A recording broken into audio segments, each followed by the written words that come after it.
Good evening. My name is Ben Baker, and on behalf of the Department of Economics, it's my pleasure to welcome you to the 34th Annual Cornelson Distinguished Lecture. This is a seminal event in the capstone course in economics senior session. This series has allowed us to interact with and learn from a long line of very prominent economists, and tonight is no exception, as you will hear when Dr. Kumar introduces our esteemed speaker. Seniors, we're proud of you. Congratulations, your time at Davidson is drawing to a close, and we want you to know that you have our best wishes as you move ahead to the next chapter of your lives. A few folks I would like to thank for their contributions to this program. Ms. Beth Jones, the Department Coordinator for Economics. Jessica Olson and her amazing staff in the Office of Events and Planning. Dr. Jaya Jha, who will moderate our question and answer session. Dr. Clark Ross, whose love of this program is evident in all he does to nurture it and grow it. And Dr. Vikram Kumar, whose leadership has brought us to this point. His attention to detail and his appreciation for the significance of the event are evident. Thank you, Vikram. And of course, we always thank the Cornelson family for your enduring and ongoing support of Davidson and the economics department. We truly appreciate you. A few comments about our question and answer session. During the lecture, you may submit questions via the chat function. Dr. Jha will monitor those questions and will pose a few at the conclusion. In the spirit of the series, student questions will receive priority. So when you submit your question, be sure to include your name, and if you are a student, your class year and your major. Again, it's my pleasure to welcome you to the 34th Annual Cornelson Distinguished Lecture, and it's also my pleasure to introduce Dr. Clark Ross, Francis Johnson Professor of Economics, who is in his 42nd year at Davidson. Clark has been here for the entire lecture series and will now share a brief history of it with you. Clark, the floor is yours. Welcome, I'm Clark Ross from the Department of Economics.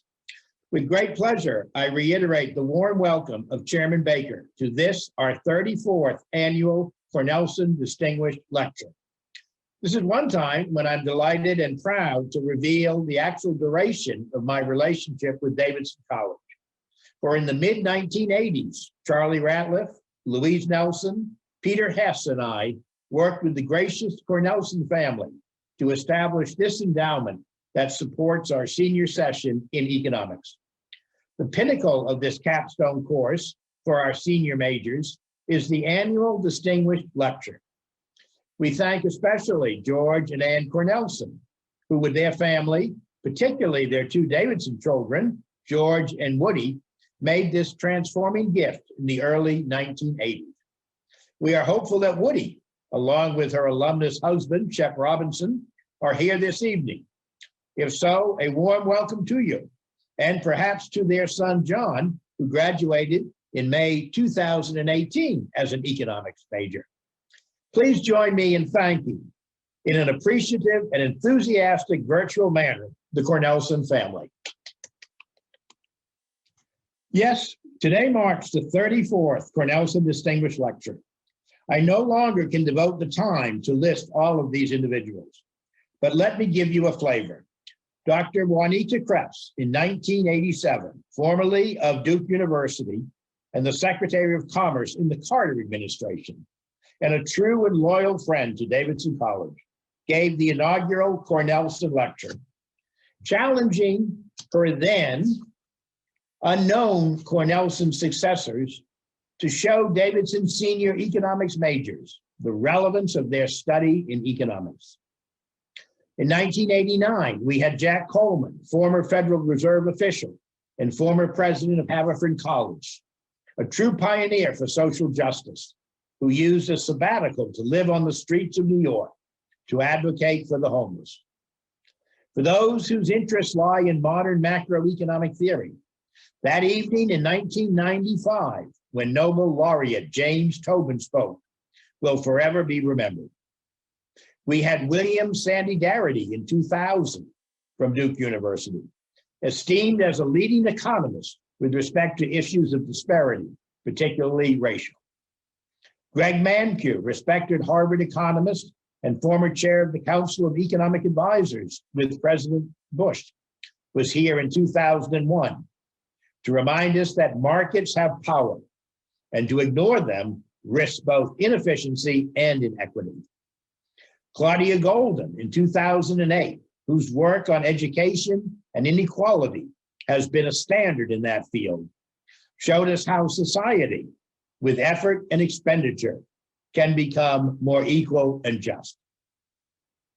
Another Nobel Prize winner, Joseph Stiglitz, chair of the Council of Economic Advisors under President Clinton, discussed the intricacies of macroeconomic policymaking in 2018.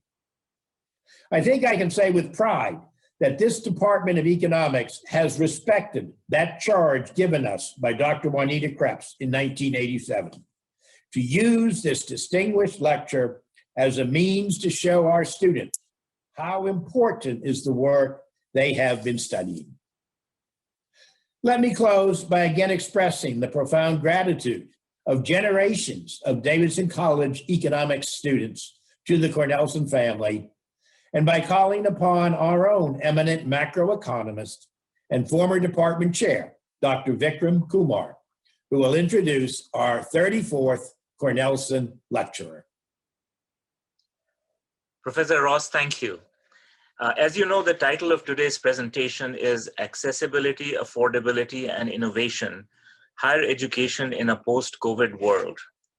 On this critical subject, few people have as authoritative a voice as our 34th Cornelson Distinguished Lecturer, Dr. Christina Paxson, and it is my pleasure to introduce her to you this evening. Dr. Paxson grew up in Forest Hills, Pennsylvania, and went to Swarthmore College to earn a BA in economics, and then on to Columbia University for a PhD in economics. She then embarked on a long and distinguished career at Princeton University before becoming president of Brown University. The Encyclopedia Britannica notes that her, quote, early research focused on international economic issues of workplace inequality, labor market mobility, and aging. Her research interests subsequently shifted towards health economics, a field in which she has authored pioneering papers that analyze the relationship between economic factors and health, especially that of children. The breadth of her contributions in the multiple dozens of papers she has published is evident in such paper titles as Causes and Consequences of Early Life Health, Measuring Poverty Among the Elderly, First-Year Maternal Employment and Child Outcomes, Variation Across Race and Ethnic Groups, Sex Differences in Morbidity and Mortality, Orphans in Africa, The Impact of the AIDS Pandemic on Health Services in Africa, Returning to New Orleans after Hurricane Katrina, Is African Manufacturing Skill Constrained, and Patterns of Aging in Thailand and Cote d'Ivoire. These and other papers such as Approximation Bias in Linearized Euler Equations and Borrowing Constraints and Portfolio Choice have been published in top journals, including American Economic Review, the Journal of Political Economy, the Quarterly Journal of Economics, the Journal of Labor Economics, the Journal of Health Economics, the Journal of Economic Perspectives, and many others. Prior to assuming Brown's leadership, President Paxson was the Dean of the Woodrow Wilson School of International and Public Affairs and the Hughes Rogers Professor of Economics and Public Affairs at Princeton University. She founded and directed the Center for the Economics and Demography of Aging and the Center for Health and Well-Being at Princeton. The National Institutes of Health, the MacArthur Foundation, the Robert Wood Johnson Foundation, and the Merck Company Foundations are among the numerous organizations that have honored and supported Professor Paxson's work. President Paxson has served as Vice President of the American Economic Association, as member of the Economics Review Panel of the National Science Foundation, and on the Board of Editors of the American Economic Review. She is a Fellow of the American Academy of Arts and Sciences, a member of the Council of Foreign Relations, chairs the board of the Association of American Universities, and is currently also the chair of the Federal Reserve Bank of Boston's Board of Directors. President Paxson's training in the liberal arts is self-evident in her education leadership.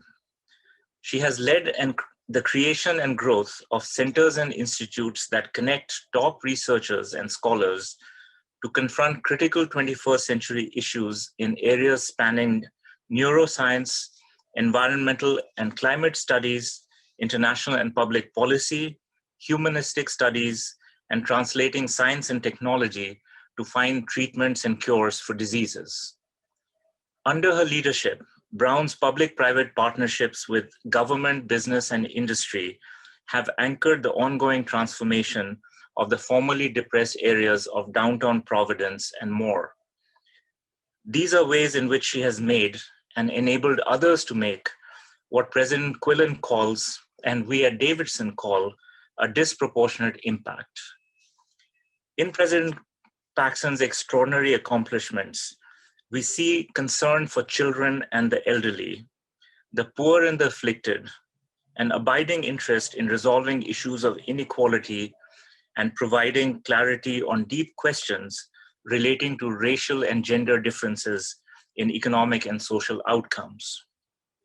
Through careful application of theory and data, Dr. Paxson informs policies to uplift people on the margins of life, many of them in regions on the margins of existence. This is in fact what, in the words of Alfred Marshall, quote, gives to economic studies their chief and highest interest, unquote. Successfully meeting our post-COVID challenges will require guidance from persons like President Paxson, a person with deep experience and capacities for rigorous thought. Please join me in welcoming our 34th Cornelson Distinguished Lecturer, President Christina Paxson.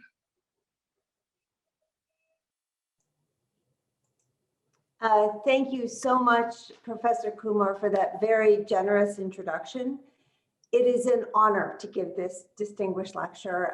The list of people who've given it before is amazing. It's an honor to join them. And I want to thank everybody in the economics department and especially Davidson's event staff for all the work that went into planning this event. So the backstory, well over a year ago, Professor Kumar sent me this lovely introductory invitation to give the Cornelson lecture hosted by the economics department. And the original plan was for me to give the lecture on, I think it was March 17th, 2020, exactly a year ago. And the very day that Davidson actually shifted to remote operations due to COVID. So obviously we delayed by a year. And last spring when we delayed, I was sure that by this time, the pandemic would be over and I'd be able to give an in-person talk in a real lecture room, which I haven't been in for a year, and have the pleasure of meeting in person with students and faculty. And I'm sad that I can't. A year ago, I don't think any of us could have imagined the depth and duration of this pandemic and how fundamentally it would change the way that we live and work.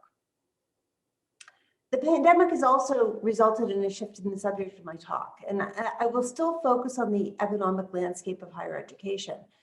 But like everything else, the pandemic has fundamentally changed that landscape. Some of the conclusions I'll draw today are different than I would have done a year ago. And other conclusions are the same, but they have a heightened sense of urgency. But I'm going to start in the same place. And I want to focus on what I think of as an apparent puzzle in US higher education that's emerged over the past several decades. And the puzzle is this.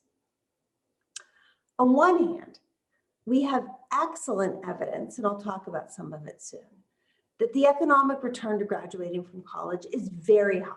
So much so that students should be flooding into college education. But we're not seeing that. Instead, although most American young people aspire to a college degree, many of them and their parents believe college costs too much, it's simply not accessible. There's a sense that there's this unmet demand for college that the market, because of the financial issues, it's simply not meeting. On the other hand, Many colleges are fiercely competing for students in order to simply fill their campuses. And they're having difficulty staying out of the red. We see dire predictions, which I think are a little overstated, but still dire predictions that up to 50% of colleges will go out of business over the next decade. And I'm talking about not-for-profits, not for-profit colleges and universities. And this sounds like an excess supply of colleges.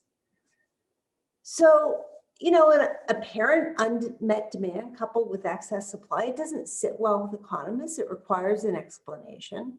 And what I hope to do today is to make sense of this puzzle, which I hope will illuminate some fundamental problems with how higher education is funded and delivered in this country. And then we'll get to the pandemic. I want to argue that the pandemic has exacerbated these problems. And without action on the part of federal and state governments and changes in institutional practices in higher ed, higher education could easily become less accessible going forward, which is a problem. The overall message of my talk today is very simple. I believe that, and I hope I can convince you that, as a country, we are undereducating our young people. We need a new funding model so that students from all socioeconomic backgrounds can afford to attend, and colleges can afford to provide high quality education and stay in business while they do it. We need to aspire to the best of what higher education can be. A public good that reduces income inequality, propels economic growth, contributes to civil society and to democracy. I hope I can convince you that there's some urgency here, and that as a nation, we're at a pivot point in which we could either move in the direction of making high quality education more accessible to a wider range of students, or move backwards to even less economic mobility and opportunity for young people. It's imperative that we get this right. The educational system that's emerged in the US has contributed to increased inequality, a growing gulf between the so-called educated elites and everyone else, people who are increasingly frustrated that opportunities are not open to themselves and their children even more. And we should all be frustrated. A lack of economic mobility doesn't only dampen economic prosperity, it also leads to increasing political and social polarization that, as we've seen very dramatically, can threaten democracy. So this is important. This is really important. Let me give you a sense of the pre-COVID-19 backdrop to this. So in the years leading up to the pandemic, there were clear warning signs, rumblings that something was really amiss in higher education. And one of the main factors, public support in higher education had eroded in America. In 2018, Gallup reported that confidence in higher ed as a sector had declined from 57% in 2015 to 48% in 2018.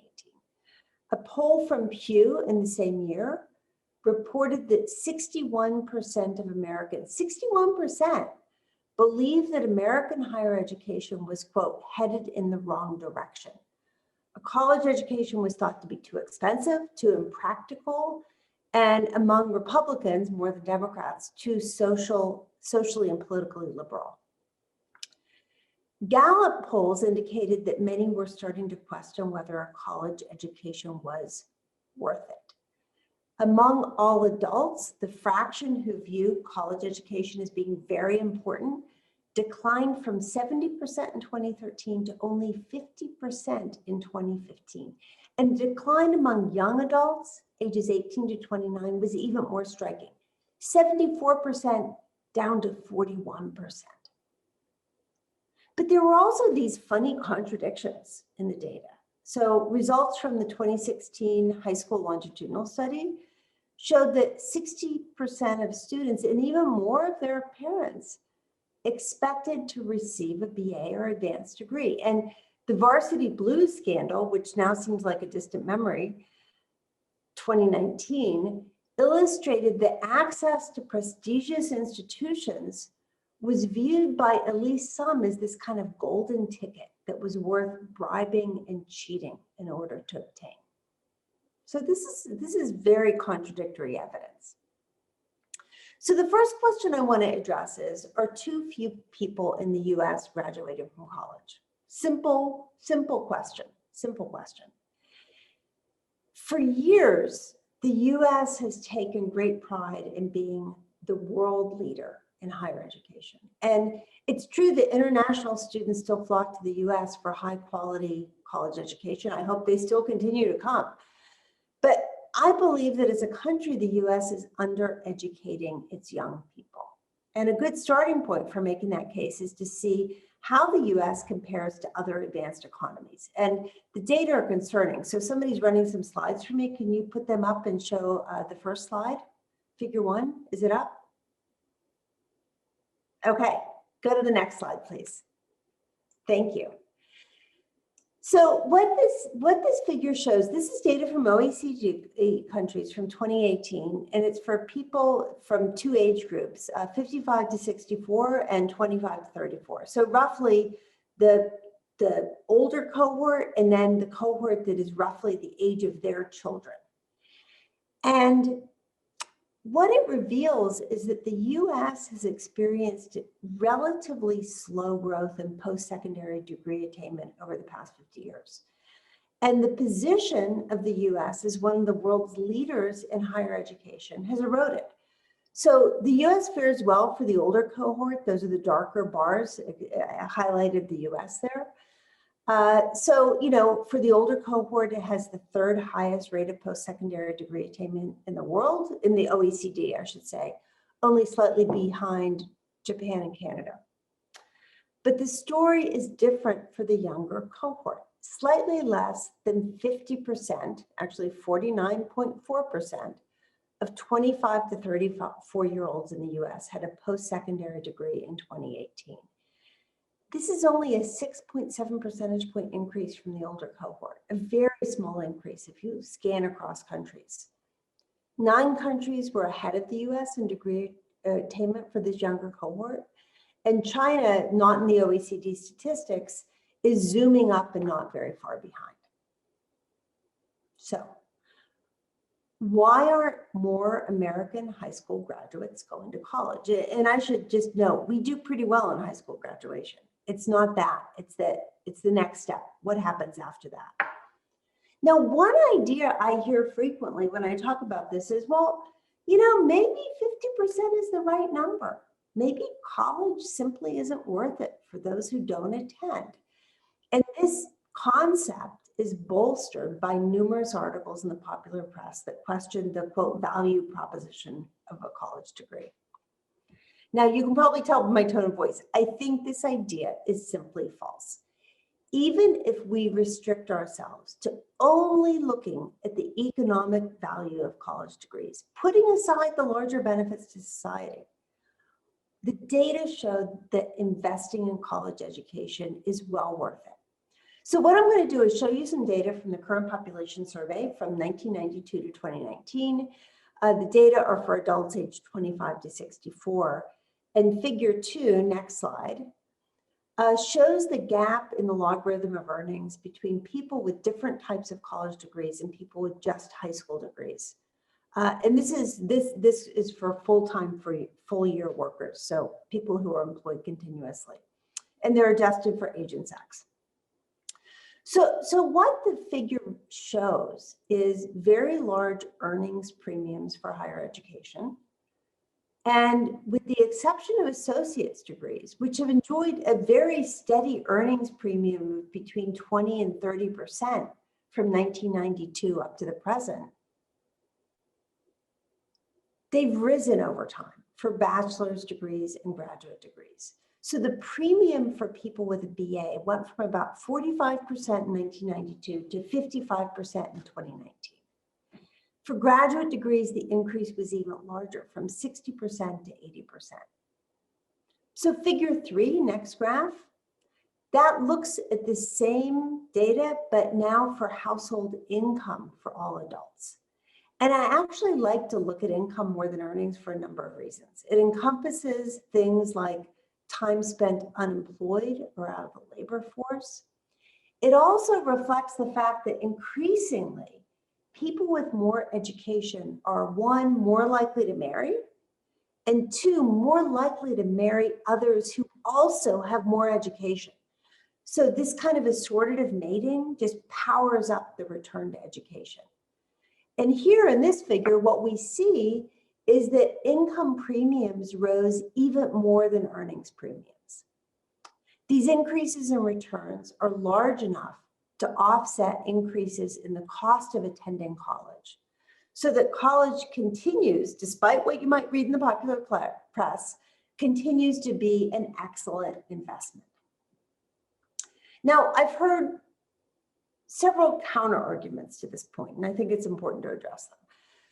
So one is the view that the return to a college degree may be higher, but it's become riskier. So that although college may pay off on average, graduates are increasingly likely to be consigned to jobs that don't really require college degrees. I mean, we've all heard the trope about baristas and things like that. The fact is the data don't support this view. And if you look at the data from the CPS, what you will see is that the entire distribution of earnings and incomes of college-educated people has shifted to the right relative to the distributions of people with high school educations. So the chance of a college graduate's income falling below that of a high school graduate at any point in the distribution for high school graduates, that probability has declined. So no matter where you do the comparison, you're better off going to college.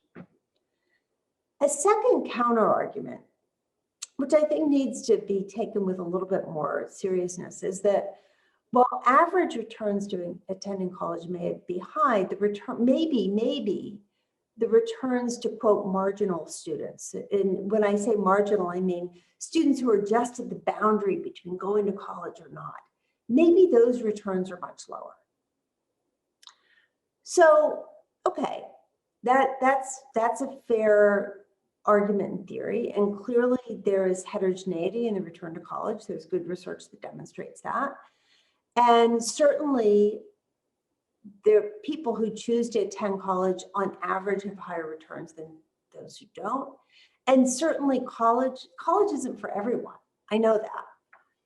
But the best available evidence indicates that the marginal returns to college are also very high, in the range of 8 to 10% per year of completion, even for less selective four-year institutions and community colleges. So what these results tell us is that there's actually a wealth of talent among young people in this country, and I would say countries around the world too. I'm focusing on the US, but in the discussion, I hope we can talk about international issues. But the fact is there is a wealth of talent in this country among young people that could be tapped if only access to college was better, was improved. So one point before I get to the sort of supply side of this, what's going on with colleges and universities, why has the economic benefit of college increased so much? And there are a lot of different stories here, but what I find most persuasive comes from the work done by Claudia Golden and Larry Katz. And it's interesting, Claudia Golden was just mentioned as somebody who gave this lecture in 2010. This is work that they did in 2010 in a book titled The Race Between Technology and Education. And in that book, Golden and Katz developed this very simple model of demand and supply for workers at different levels of educational attainment. And they apply it to data from the US over most of the 20th century. And their thesis is very simple, really simple. I love supply and demand.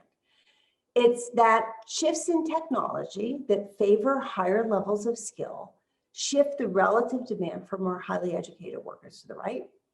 As demand increases, the wage premium for education rises, like I just showed you. But as that happens, more people are prompted to invest in schooling, and the expansion in schooling then pulls the wage premium back down. So when you look at the direction in which the college wage premium is changing up or down, what it does is it indicates whether technological change or the expansion in the supply of educated workers is kind of winning the race. I think this work is compelling because it explains changes in the wage premium for both high school degrees and college degrees over the course of nearly a century. And it shows that high school education won the race early in the 20th century when there was a massive drive to increase high school graduation. For college education, the race was close to a tie until about 1980, after which technological change increased the demand for college educated workers, but supply did not keep up, producing the large increases in college earnings and income premiums that I showed earlier. Some evidence that those flattened in the 2000s, but we can talk about that later. The bottom line here is that more young people should be attending and graduating from college than we see now. That's it. So let's get to the second question. Okay, if that's true, why aren't more people going to college? And if you ask anybody this question, you'll get a really simple answer. It costs too much. Now, like most simple answers, there's a lot of truth here, but it's also too simple.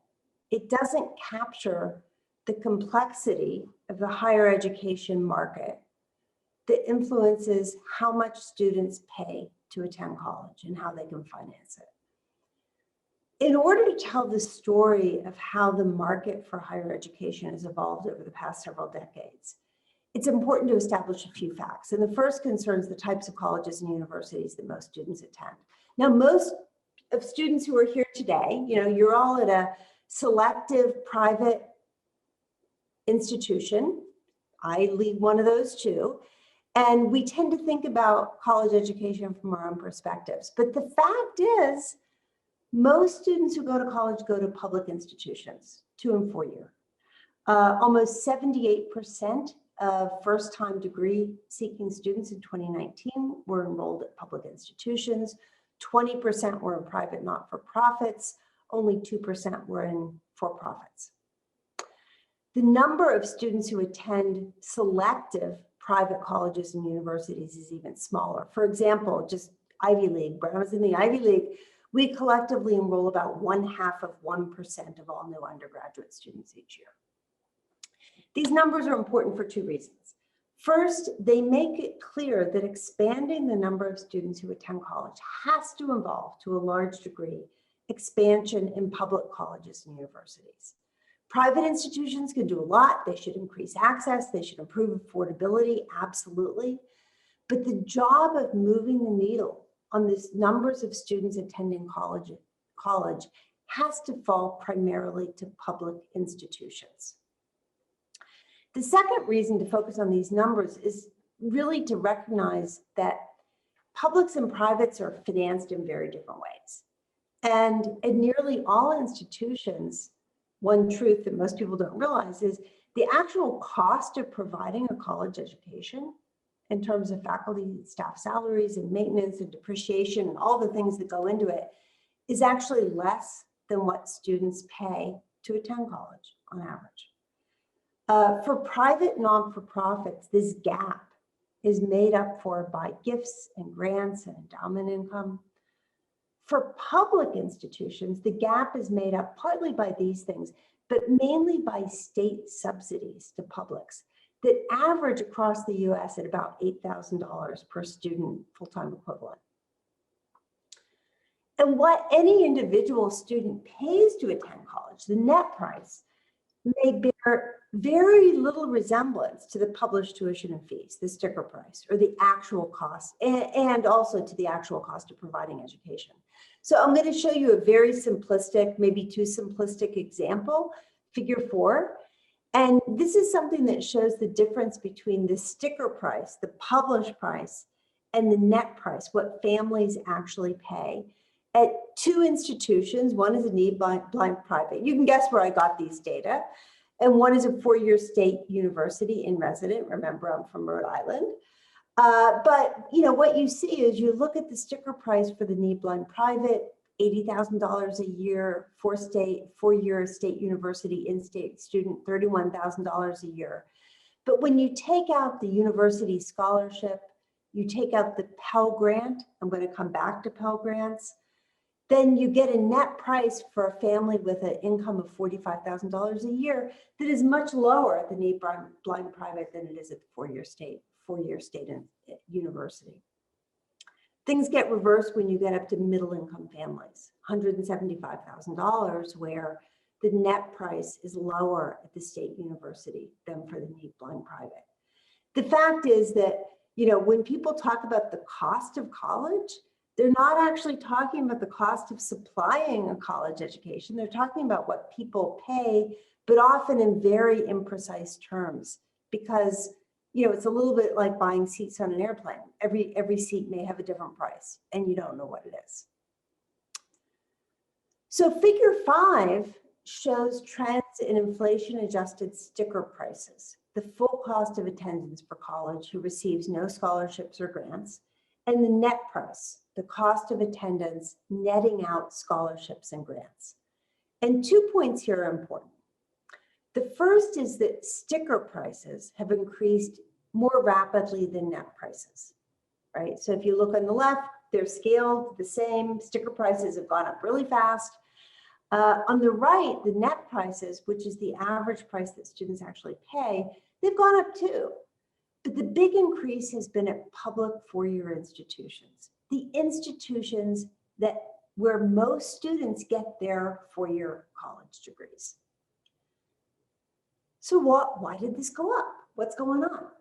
So the growth in what students pay to attend public institutions is driven largely by declines in state subsidies. This is something most people don't realize, rather than increases in the underlying costs of providing education. So in fact, the real growth in per student instructional expenditure at four-year publics has been really low. It's been about 0.6% per year in real terms during this period, so less than 1% a year.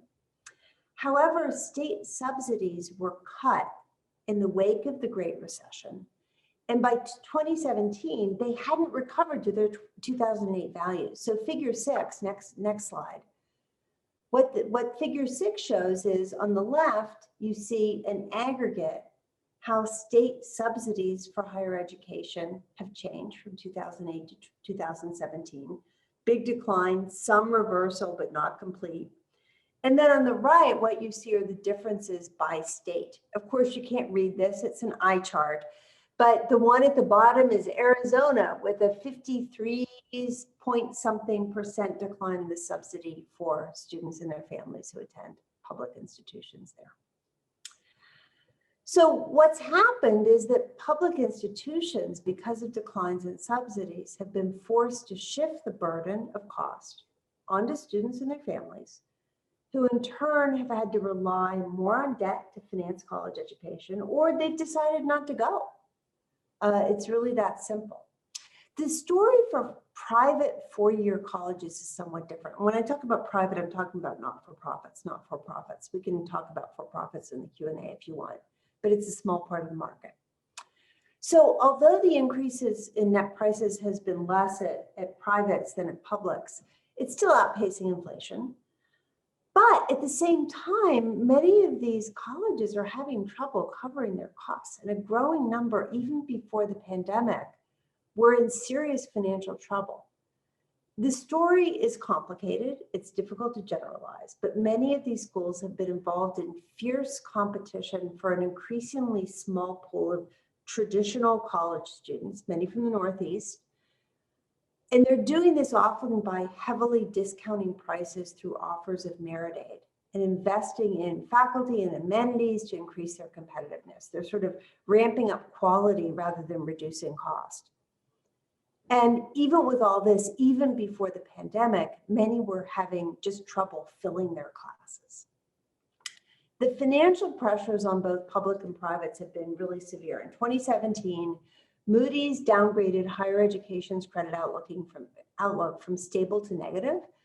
And in December 2018, it noted that in this very dry Moody's-like language that revenue growth was expected to be less than expense growth at most institutions. Well, that means you're in debt. That's not a good thing. So in summary, even before going into the pandemic, and I'm going to get to the pandemic in a minute, don't worry, higher education wasn't faring well. Students and their families were being asked to take up a larger share of the cost.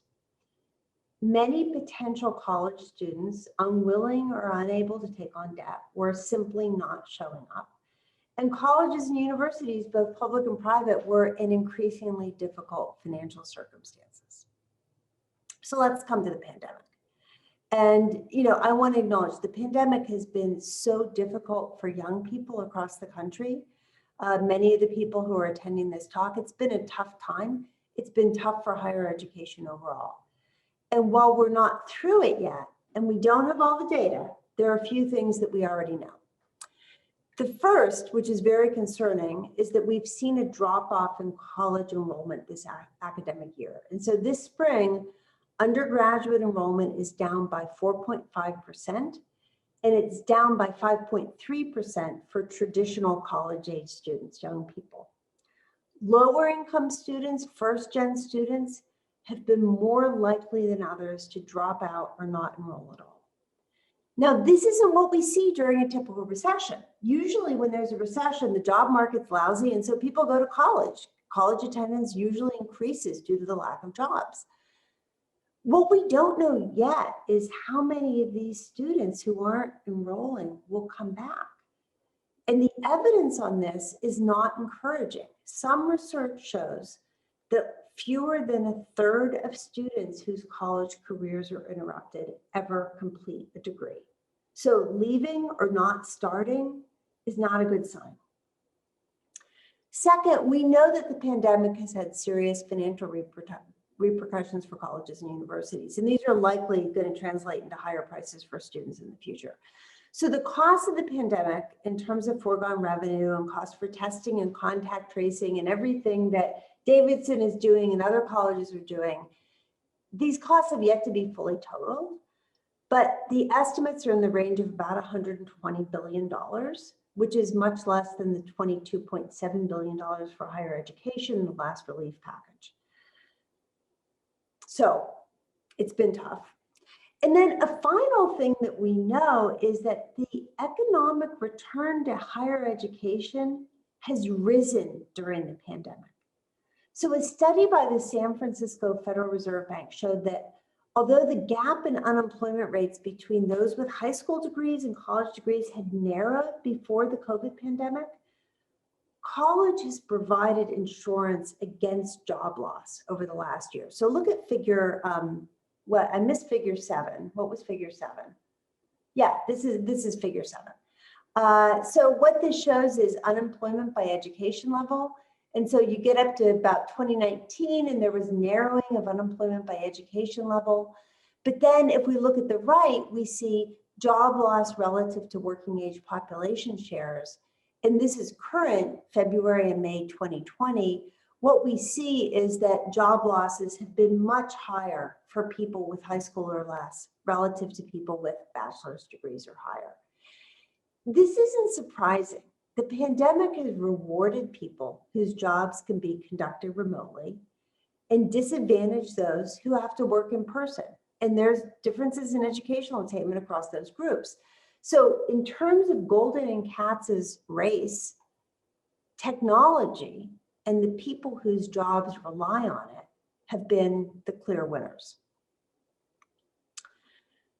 The increase in disparities between those with college education and those without are unlikely to disappear when the pandemic is over. And in fact, I think the college wage premiums that I showed you earlier, I think they're going to get even bigger and stay high.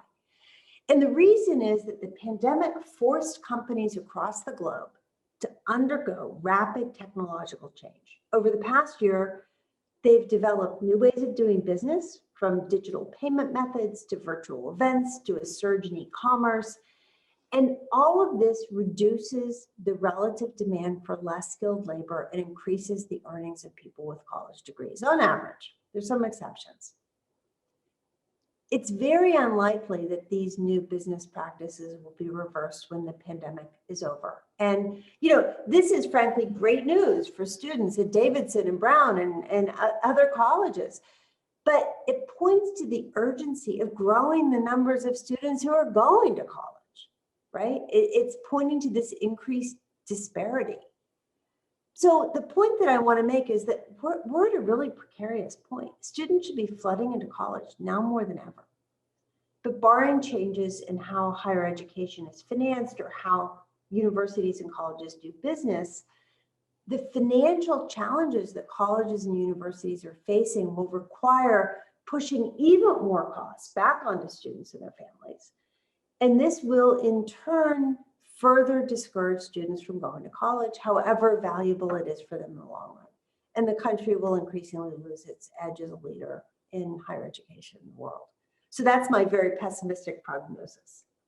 We can change it. We don't have to go down that path. What I would say is moving forward without some very bold action by governments and institutions, we won't see an increase in college education despite the higher returns. And as a nation, we have to make a very concerted effort to bring more students into higher education, especially those from lower income families or whose parents didn't attend college. So what should we do? There's no shortage of ideas. There are many ideas. I'm going to share just 4 of my favorites, and then we can get to the Q&A. So the first favorite is to set clear and ambitious national goals for higher education. Aspirational goals matter, and when they're issued by national leaders, like the US president, for example, they can capture public attention, they can get people on board. I'd like to see a goal that at least 75% of young people born in the 21st century will receive a college degree. And I'd like to see that within the next decade, socioeconomic disparities in college going will be eradicated, period. Now, these are just my own personal favorites, and regardless of the specific goals, the point here is to put a stake in the ground that higher education is vital to the country's future. And of course, once we've put that stake in the ground, we're obligated to develop a plan to achieve those goals. So that's number 1. Number 2, this is a no-brainer, double the size of the Pell Grant. In addition, index the Pell Grant to the cost of living so that it doesn't continue to decline in real terms over time. And also push up the income levels at which families qualify. Doubling the Pell Grant and expanding its reach will have a huge impact on low and moderate income students. So in the example that I gave earlier, and I flashed through it quickly, but a student with a family income of $45,000 would currently have to pay about $15,000 out of pocket to attend their state university. That's a huge amount of money. Doubling the size of the Pell would reduce that to $9,300. This is an amount which is still high, but with a work-study job, a summer internship, perhaps a modest loan, it's manageable. We could do it. Doubling the size of Pell is imperative. Now, a concern with doubling the Pell is that states could simply claw the money back by reducing their subsidies to higher ed even further. And one way to address this would be to approach higher education like Medicaid by providing a federal match to state subsidies for higher education. Now, a lot of people would object to major federal intervention like this, and higher education public has traditionally fallen under the purview of the states. But I would argue that federal intervention is warranted. Our labor markets are national, not state level. Educational outcomes in any one state affect the welfare of the entire country. So this is really a national concern. Third point. And this may be the most controversial point I'll make, so I'd love to know what you think about it. Give colleges and universities incentives to shift from merit aid to need-based aid.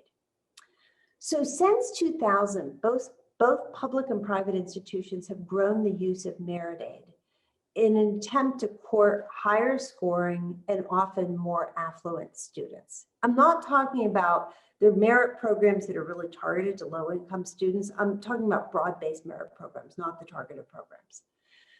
For public institutions, the emphasis has been on attracting out-of-state students who typically pay more, even with a merit scholarship, than unaided in-state students. And for all institutions, at least part of the incentive is to improve their rankings by attracting higher scoring students. So it's a race here that people are fiercely competing to get these students. And in a sense, discounting their tuition in ways that leaves them financially vulnerable. I think this is a problem. A number of research articles conclude that untargeted merit aid comes at the expense of need-based aid for low-income students. So there's several ways to incentivize a shift to need-based aid. For example, federal subsidies might be given only to states that have eliminated merit aid in public institutions. We need an incentive to push private institutions away from using merit aid. For example, schools that don't offer exclusively need-based aid might be ineligible for certain programs, federal work study.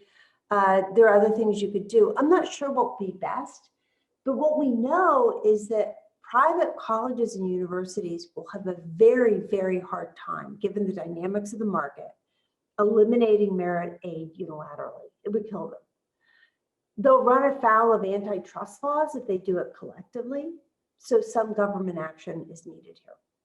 My fourth and last point is that we need to use the technological skills that we've acquired during COVID-19 to reduce the costs and increase access to higher education. This is something that institutions can do. During the pandemic, we've learned that we can offer excellent educational experiences using remote technology. We didn't think we could do it. We can do it.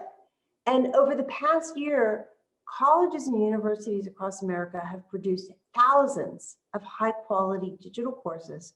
Our faculty have invested in learning how to teach well in digital and hybrid environments, and this knowledge should not go to waste. So at Brown, we are going to remain primarily a residential college. I expect Davidson will make the same choice. But we are planning to use our new knowledge to make our academic programs even stronger. I think we can do a lot more. And we're at a really exciting time of discussing numerous possibilities. So one idea is to share digital content so that institutions don't have to duplicate programs. That will reduce costs. Another is for private institutions to donate courses to community colleges. That would help them. They're financially strapped.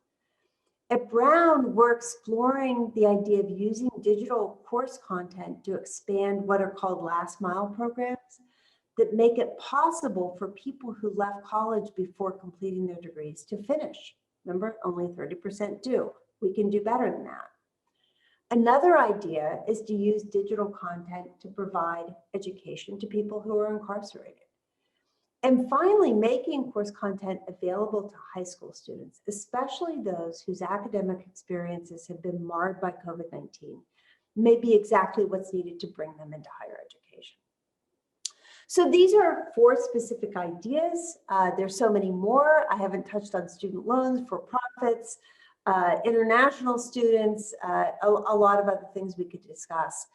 But I think I want to make the point that we need to renew our commitment to higher education. I personally believe that we need to return to the spirit that prevailed after World War II, in which sending to students to college was viewed correctly as a public good that would fuel economic growth and prosperity and economic mobility.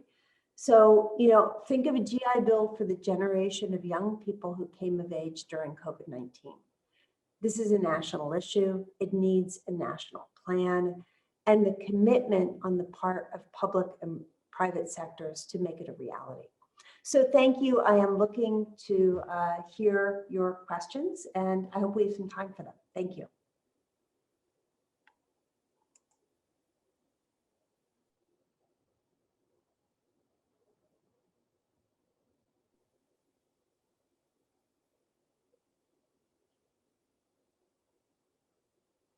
Jaya, I think you're on mute. Thank you, Professor Paxson, for an insightful and thought-provoking talk, especially one so timely. As all of us at Davidson College, everyone at this institution, we're all thinking about what higher education in a post-COVID world would look like. So I will be moderating a few questions and bringing some questions, especially those that some of our students have asked. So the first question that I would like to ask you is, and you touched upon this briefly, this is how might the challenges facing small private liberal arts colleges be different from those facing large institutions of higher learning, such as large state universities? And how might liberal arts colleges such as ours here address some of these challenges in a post-COVID world? Right, that's a really good question. And, you know, as you know, I went to a small private liberal arts college for my undergraduate education. You know, the point that I made that the cost of providing a college education is actually more than the cost of the sticker price is important. And most people don't realize that.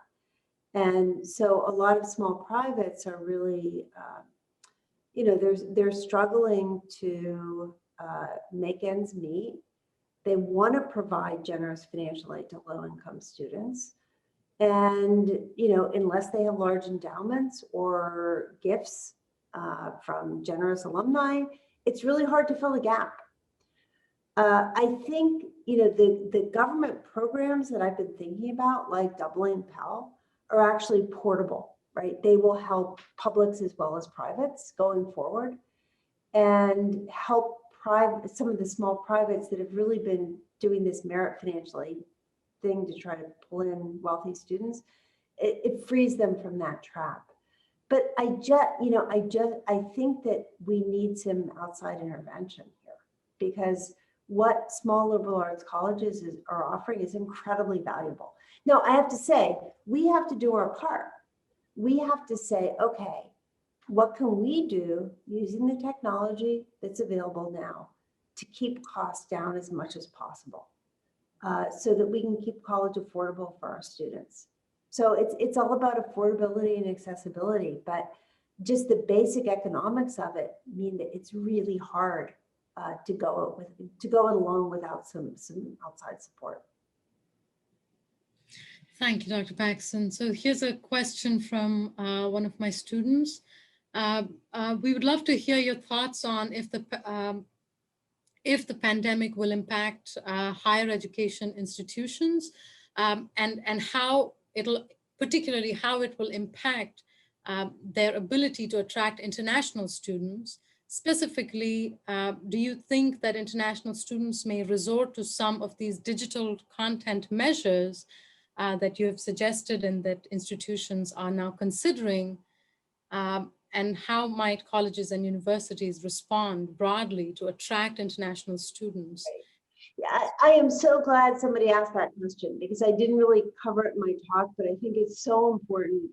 You know, before the pandemic, restrictions on visas and some other issues were dampening the enthusiasm of people or the ability of international students to come to the US, and the pandemic has really made it very, very difficult. I think just from a society-wide perspective, bringing international students to this country is one of the most important things we can do. So, you know, my fear is that during the pandemic, students are looking elsewhere. They're saying, okay, I can stay at home, I can go. And for the economic vitality of the US, this is just, it's really important to bring them back. What we found at Brown over the last year, I think more of the students who are studying remotely are international students. We're hoping that next year we can bring everybody back. They'll be able to get back into the country. That depends a lot on the vaccine rollout. You know, my long run fear, and I talked a little bit about, you know, the US being a world leader in higher education, something we should all, I'm very proud of. I think it's great. The fear is that we stop being that. If we don't invest enough in higher education and students don't want to come here, that's a real problem. And I think a lot of people in government take the value of the international community for granted. You know, I'll give you I'm now a chair of the board of the Association of American Universities, and 65 leading research institutions in the US. And I think something like 15 to 20 presidents of those institutions are people from other countries. You know, they came here for education, they stayed, and they're leaders. And if you look at, you know, universities, major corporations, the role that immigrants play in this country is phenomenal. So we have to work to keep them here and attract them. Professor Paxson, in this regard, I would like to ask you a somewhat provocative question here. Conversations about the value of college have increasingly moved towards outcomes, and some recent research, particularly the Chetty data about mobility, suggests that might suggest that institutions like Davidson arguably do more to reinforce inequality, hence the larger premium from an undergraduate education, than they do to contribute to economic mobility. So given the limitations of the business model of higher education, what should elite private institutions such as Davidson College do to become true engines of social mobility moving forward? Yeah, you know, it's interesting. I know that Chetty and Friedman work very well. I disagree with that characterization of it. I mean, they basically find two things. They find that, one, many selective institutions enroll relatively few low-income students. That's a problem that we have to work on. But they also find, and this is the really interesting thing, that among the low-income students that go to Davidson and go to Brown, their outcomes at the age of 30 look almost identical to the outcomes of very wealthy students at the age of 30. So in other words, once students get to these institutions, they do a fantastic job of eliminating disparities and eliminating inequities. So, you know, this is part of the story of why we have to increase access. Now, you know, the point I made in my talk, you know, the Ivy League could double the number of students who are coming. It wouldn't make a dent. We're talking about one, and that doesn't mean we shouldn't do everything we can do to increase access. And we're doing that. I'm sure Davidson is too. But when you really want to move the needle, you have to, much like in the early part of the 20th century, when we expanded high school education in the US to such great effect, that was through public education. My grandfather was a professor at a public university. I believe in public education. And I think powering up the great public universities and colleges in this country is going to be a fundamental part of increasing that social mobility that the Chetty Friedman work shows is possible if we can just give the access there. So I think it's really interesting research, but it demonstrates exactly what we have to do. So on this note, Professor Paxson, I'd like to ask you, so can this higher education premium, this is also a question one of my students has asked, can this premium from going to an undergraduate institution be the outcome of the signaling effect of higher education? And if that, to the extent that some of the benefits received from attending these institutions is due to the signaling effect, will this effect not, and therefore the earning premium of higher education not diminish when we increase access? Right. And I'm particularly thinking, you know, in that graph that you showed where South Korea was with the highest, the leftmost on, and I'm wondering what the increase in, is there a similar premium for tertiary education in South Korea? So this is actually a great senior thesis research project. The answer to that question with respect to South Korea is, I don't know. Somebody should go out and look at the data. I think that's a great idea. But you know, there is a lot of work, and I referenced this, that looks at you know, returns to education observed among quasi-random increases in educational attainment through a variety of means. And there's some good review articles on that. I could point them out to students if they wanted. But what that data, I think, really support is that the marginal returns, and these are true marginal returns, are in the order of 8 to 10%. So I believe those results. Now, are they signaling? I don't think so, because if the studies are really done right and you're using kind of natural experiments to identify the results, I think they're pretty solid. The other thing I would say is they apply to per year of education, even at community colleges, even at 1 or 2 years of education at four-year publics. I don't think the signaling effect is going to be that high there, but these are real increases in skills. The story that, you don't need a college degree to work at Google. I don't think Google is hiring many people who, just graduated from high school. I just don't think, people love that story, but show me the data. I haven't seen it. I have a few more questions for you, Dr. Paxson.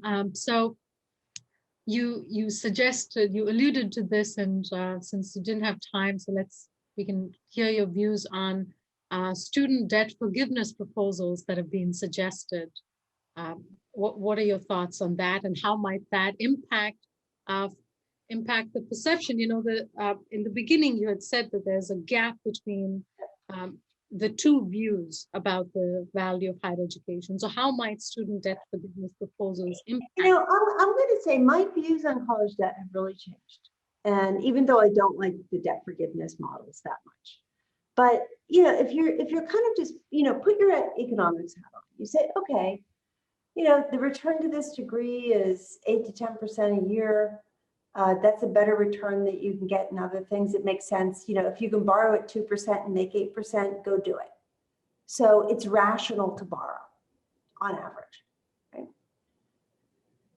Talking to students and their families though, and I actually think the Great Recession has scarred a lot of people. They're afraid of debt. They're afraid of, and I think it's more risk aversion that, what happens if I'm saddled with debt that I can't repay? What happens? And those feelings are genuine. They're real. They're very compelling. Brown eliminated loans in our financial aid packages. And again, because of this reason that it was hampering students' ability to do what they wanted to do to come to college. So I'm less enthusiastic about loans than I used to be. I will say two things. One, I'm a big fan of income contingent student debt. And I would like it, if you go on the federal student loan website, it's incredibly confusing. There are a million different plans. You get to choose, you get to switch. I would like to see income contingent repayment be the default, just the default, right? So that students know, okay, I'll never have to spend more than 10% of my income to pay back my loan, or whatever the percentage. That would be a good thing. So that's one really important point on student loans. Yeah. So on debt forgiveness, though, again, when you think about debt from an income contingent point of view, why on earth would you forgive the debt? A student graduates from Davidson, has $15,000 in debt. That's less than a typical car loan. Gets a great job at Facebook or Google and is earning $120,000, $130,000 a year. It is completely regressive to forgive that student's debt. I'm sorry, but it just doesn't make sense. So the debt forgiveness arguments that I find more compelling are ones that are really targeted at people whose debt to income ratios are way out of whack. And a lot of those students actually tend to be students who went to, we haven't talked about for-profits, they're really not very good for-profits, where students got saddled with a lot of debt from low quality education. They can't pay it back. They shouldn't have to. A few more questions. Professor Paxson, we're all very grateful for your time. So